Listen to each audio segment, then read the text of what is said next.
Hello and welcome to a 4th and 5th grade division video. This video is going to be focused on dividing 2-digit numbers by 1-digit numbers. Sometimes we'll get remainders and sometimes we won't. Okay, here is the first one. We're going to take the number 55 and then we're going to divide it by 8. So as you probably know from our previous videos where we've reviewed division facts, this is not a division fact. So we're actually going to have to divide this, and we can do that 2 different ways. We can use the standard algorithm, or we can use something called the box method. I'm going to show you both for this one, and then you can decide which one you like better. So standard algorithm would be to follow the steps: divide, multiply, subtract, and bring down. We would start by putting our first number, which is 55, inside what we call a division bracket that looks kind of like this. Then we would put the second number, which is 8, on the outside of that division bracket. Our first step would be to divide, but we're not going to divide 55. We're going to see if we can take 5 and divide it by 8. So we need to figure out how many times 8 would fit into 5. And here it would not, because 8 is bigger than 5. So we're going to put a 0 because it fits in there 0 times. So that is our division step. Our next step is M for multiply. So 0 times 8 is 0. So this step kind of makes a curve around the bracket. It goes 0 times 8 equals 0. And that's kind of how we line up our multiplication step. So let me go ahead and delete those. That was our multiplication step. Our next step is to subtract. So we're going to subtract the number we just put in there from the number it's right under. So 5 minus 0 is 5. So let me go ahead and cross that off. The last step in this is to bring down. So I'm going to bring down the other 5. So that is the first round of steps. Now we're not finished yet, so we're going to go ahead and do the second round of steps. We're going to go right back up to divide. So we need to figure out how many times 8 fits into 55. Well, I know that 8 times 7 is 56, so that's a little too much. But if I take it down by 1, I know that 8 times 6 is 48. So I'm going to put a 6 up there.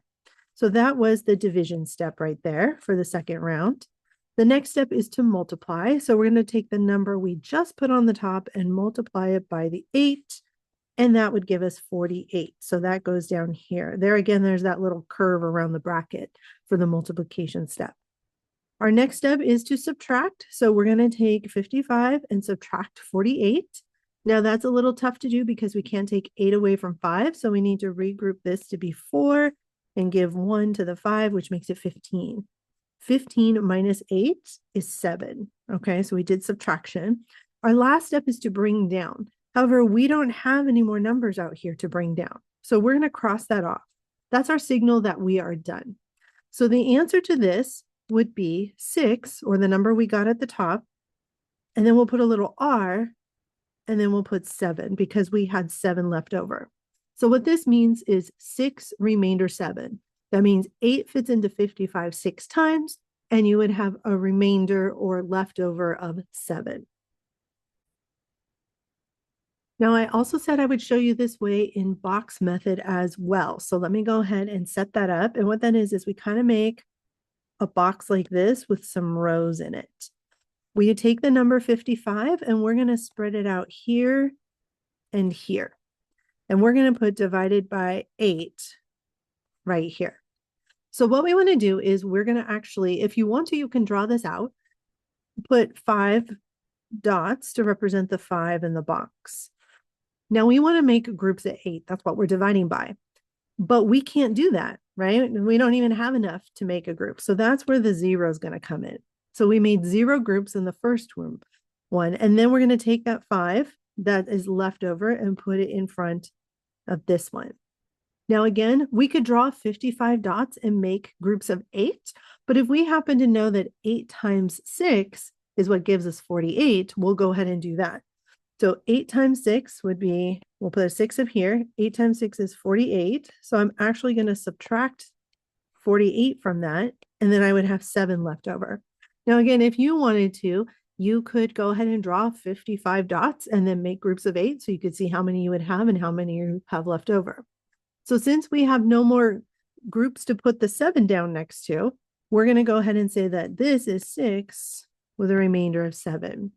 So as you can see, we got the same answer both ways. Okay, here's our next one. It's 94 divided by 7. So I'm going to show you this one using standard algorithm.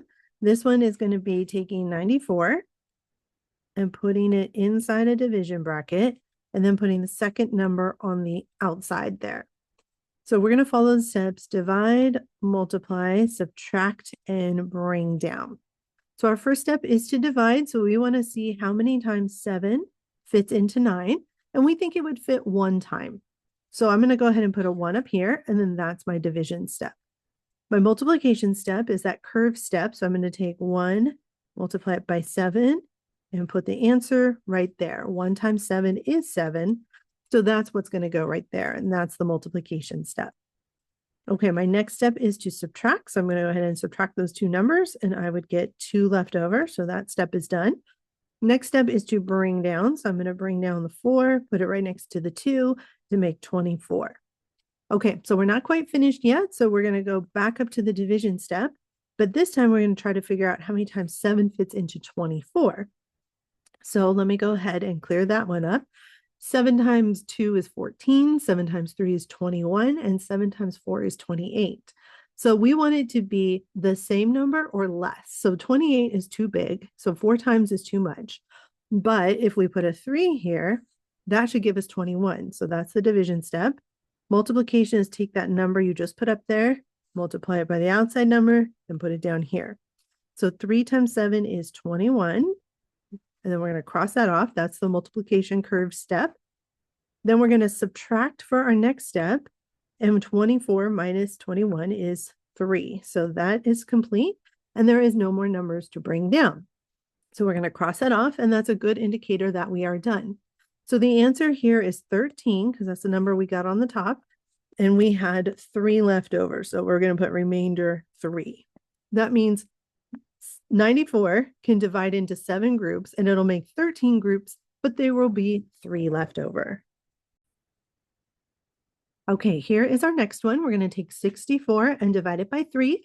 This one, I think what I'll do is I'll show you using the box method. So I'm going to go ahead and make kind of a box here with some rows in it. Okay, so we know we are dividing by 3, so I'm going to go ahead and put that here. And the number we're dividing is 64. So I'm going to spread that out among the rows here. So what I want to do is I want to draw 6 dots to represent the 6. 1, 2, 3, 4, 5, 6. Now I need to make groups of 3. So I'm going to make 1, 2, 3 and circle it. 1, 2, 3 and circle it. So that was 2 groups. Okay, and there's nothing left over for me to add in front of the 4. So I can just go ahead for the next row and draw 1, 2, 3, 4 dots. Again, I need to make a group of 3. So I'm going to circle those 3 dots. And you can see here that I have 1 left over. So I was able to make 1 group in the second row. And I did have 1 left over. So that 1 becomes our remainder. So that means 64 divided by 3 is 21 with a remainder of 1. Okay, here's our next example. We're going to take 77 and divide it by 7. Now you remember this one from your division facts, but if you don't, we're going to do it together with the standard algorithm. So divide, multiply, subtract, and bring down. 77 goes inside the bracket, and the 7, or the second number, goes on the outside. So our first step is to divide. We want to know how many times 7 fits into 7, which we believe is 1 time. So I'm going to cross that off. Then I'm going to do my multiplication curve. So 1 times 7 gives me 7. So that's how that all gets placed. So that's multiplication. I'm going to erase the arrows. My next step is to subtract. So 7 minus 7 is 0. So I'm going to cross that off. And then I have to bring down. So I'm going to bring down this number 7 here and cross that off. Okay, now it's time for round 2. So I'm going to go back to the division step. I need to know how many times 7 fits into 7. And I, again, think it's going to be 1 time. So I'm going to put 1 up there. And that's the division step. For multiplication, I'm going to take the number I just put up there, multiply it by the number on the outside, and place it below. So 1 times 7 is 7. So I'm going to put a 7 right there. And then I'm going to cancel that or cross off the M. My next step is to subtract. So I'm going to get rid of some of these. and subtract. 7 minus 7 is 0, so I'm finished there. And there are no more numbers to bring down, so I'm going to cross that off. So my answer here is going to be 11. That's how many groups I got. And then I had nothing left over, so I'm not even going to put a remainder. My answer here would just be 11. Okay, here is our last example for today's video. We're going to take 61 and divide it by 2, and I'm going to use the box method for this one. So I'm going to go ahead and make kind of a box or table. This also can be called the table method. I know I'm dividing by 2, and then the number I'm dividing is 61. Okay, so I'm going to start by representing that 6 with 6 dots. 1, 2, 3, 4, 5, 6. I'm making groups of 2, so there's 2 there, 2 there, and 2 there. And I was able to make 3 groups. So I'm going to write a 3 up here. Now for my second row, I'm going to represent that 1 with 1 dot. But the problem is I can't make any groups of 2 out of that. So I'm going to put a 0 to represent no groups of 2. Then what I'm going to do is put this 1 down here, but there's nothing for me to do there. It's just 1 left over. So 30 remainder 1 would be my answer. All right, you guys, thank you so much for joining me today. I hope to see you in another video soon.